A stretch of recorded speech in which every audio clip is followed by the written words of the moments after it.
Hundreds of New Yorkers helped Rudy Giuliani celebrate his 63rd birthday, one day late today. Today, they attended fundraisers in 4 of the city's boroughs where Giuliani raked in campaign cash.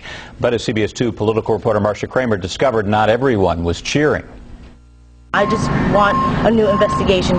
There was no reason why he should dump 45% of the victims in a dump. The questions began early at the start of Rudy Giuliani's 4-borough fundraising romp. Sabrina Rivera, who says she lost a family member on 9/11, grabbed Rudy's hand and wouldn't let go as she and others confronted America's mayor in the Bronx. He's not a hero of 9/11. But Rudy Giuliani, whose leadership on 9/11 is one of the pillars of his presidential campaign, wouldn't allow himself to be sucked in. No one that I knew of had any idea that they would implode. Later in Queens, he said he wasn't upset by the anger that some still feel towards him. This is a very, very traumatic, horrible experience.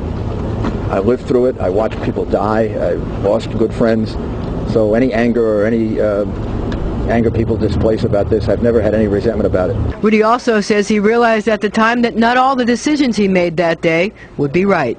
I made like 10, 12, 15 decisions in a row, and then I'd take a little stop and I'd make a little prayer and I'd say, God, you got to make them right now. Campaign officials say Rudy expects to raise $500,000 from his day in New York. In Queens, I'm Marcia Kramer, CBS 2 News.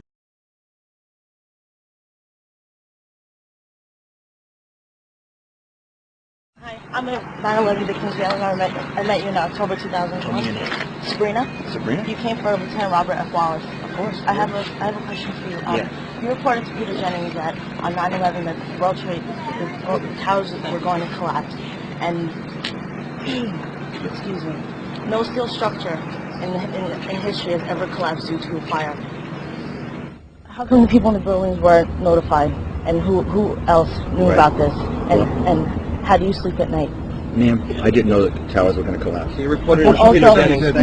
no. You said on Peter Jennings on ABC And video, also- you indeed said that the towers, you were notified the towers were going to collapse while you were in some, not sure exactly where you were prior to, but you said it on ABC video with Peter Jennings in an interview that you were aware that towers were going to collapse in advance. We'd like to know who told you the towers were going to collapse in advance, sir, and also we'd like to know who else you told.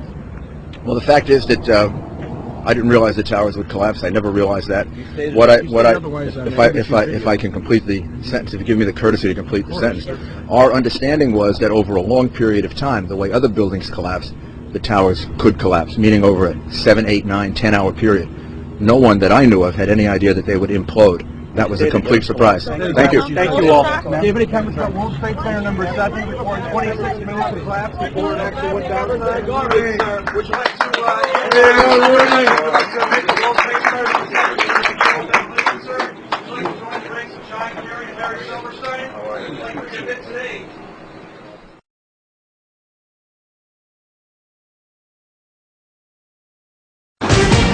Radio City Music Hall, just a couple of blocks uptown from Fox World headquarters. And if you hear the shouting, it's a group of demonstrators who've come. 9/11 was an inside job. Oh, get a life. Get a life. 9/11 was an inside job. But it was 82 degrees, 87 degrees, a high of 87 degrees in New York today. This is Dr. Ashton, Jennifer Ashton. There was also a canine dog who died in a hot car. Why is it so dangerous? How do cars get so hot? Right. Well, Geraldo, the important analogy here between pets and babies is they're unable to sweat. Then the animal goes into multiple system organ failure and dies. Here's an experiment that we performed today. Take a look. So, Dr. Ashton, here are the cookies. We literally cook these cookies just from the heat inside the car. Exactly. The proteins in our body literally become denatured. They separate, and that's how people die. Judge Pirro, put the microphone close by your mouth. Should this mother have been given a free pass, as she has been by the authorities? Absolutely not, Geraldo. And the truth is that she left this child alone in the car before other mothers whose children suffer far less damage or injury have been prosecuted. Okay. Let me do an update now on the death of an immigrant worker up in Mount Kisco, New York. You might recall that a guy with a criminal record who had been in trouble a lot, who'd been in and out of the drunk tank, was found dead a 42-year-old homeless illegal immigrant from Guatemala named Rene Perez. Fernando Merteo. Fernando, thanks for being on. Now, you called on the cops to solve the killing of Perez and the other immigrants who have died in that area over the past few years. Now a cop has been charged with involuntary manslaughter. Are you satisfied that justice has been done?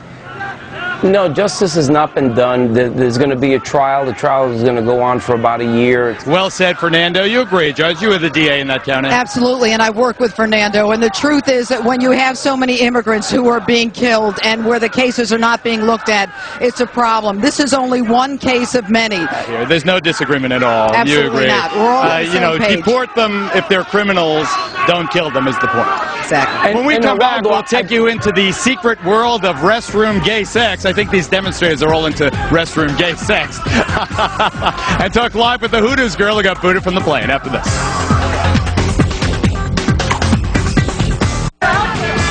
Welcome back, everybody. We've been surrounded by an activist, radical, I don't know, communist group. I don't know who the hell they are. But let me go on to our planned program. First, he said he was going to step down after allegedly approaching an undercover cop for sex in an airport bathroom. Lori Dew checked into the men's room to find out. So, Lori, the odds are of this happening by chance pretty low. Extremely low. I think the sad part about all this is that Larry Craig had to go to a public place. If it's true, if he is gay, he had to go to a public place, and that's the shame of homosexuality in this country right today. At least the shame that the Republican Party puts on it.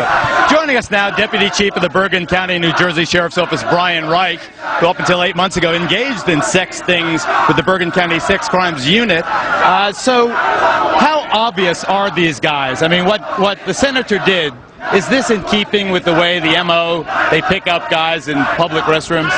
They're extremely they're extremely nefarious about what they do, and they're just revolving doors, these places, absolute revolving doors. I want to bring in our resident psychologist, Dr. Visoria Zadra. Come on here. Why do men risk so much to do something like this? Well, sexual urges are extremely powerful primal urges. And what happens, this kind of anonymous sex causes extreme adrenaline rush, which is a very high experience. And so this is more powerful than anything else, more important than anything else at that particular moment. Okay. As this group of misfits behind me continue their chanting, oh, I wish I could go Geraldo. Geraldo. Yes, former Detective Bo Dietl. Listen to me. And the rest of our panelists. Whether he had anything to do with tapping his foot or he's part of his sex scanditations, he still put his hand, he admitted to put his hand on that wall partition where all the sprayization comes from the toilet bowl. That's pretty disgusting in its own right, no? Let's go to Mark Garagos. I think it's quieter in Los Angeles. Mike, do you think this is entrapment? Mark? I don't know if it's entrapment. I just wonder, why is it that the police are spending their time in this bathroom? The ludicrous part of it, though, Mark, that people feel compelled to have sex in places like public restrooms on the freeway?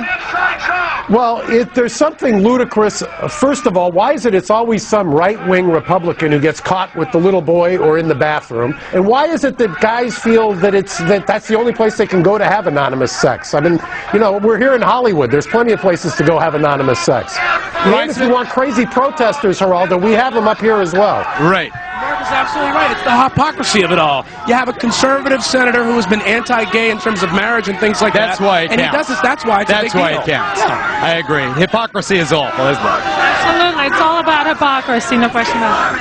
Okay. Let's take a break. We'll explain why the ladies are all wearing these outfits. A crazy night here in New York after this.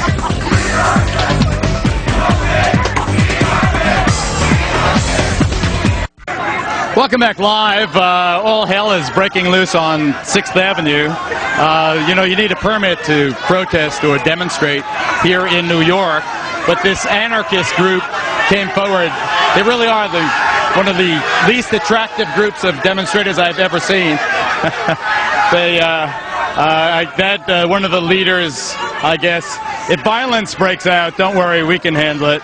Our Fox News team can take this bunch of I don't want to use any foul language, but the funny thing, let me go back to our scripted program. The funny thing about Southwest Airlines telling college student and part-time Hooters waitress Kyla Ebert that she couldn't fly because her outfit was too risque is that Southwest became famous promoting the idea of sexy, risque flying. It's a lot more modest than the one that Southwest used in its ad. And in support of Kyla, our team has dressed similarly. So did you realize that you're going to get caught in such a controversy? Never. I never imagined that this outfit would get me noticed for anything other than it's a very cute outfit. And when they told you to leave the aircraft, could you believe what was happening? No, and initially I wasn't told it was because of my outfit. I couldn't imagine what they would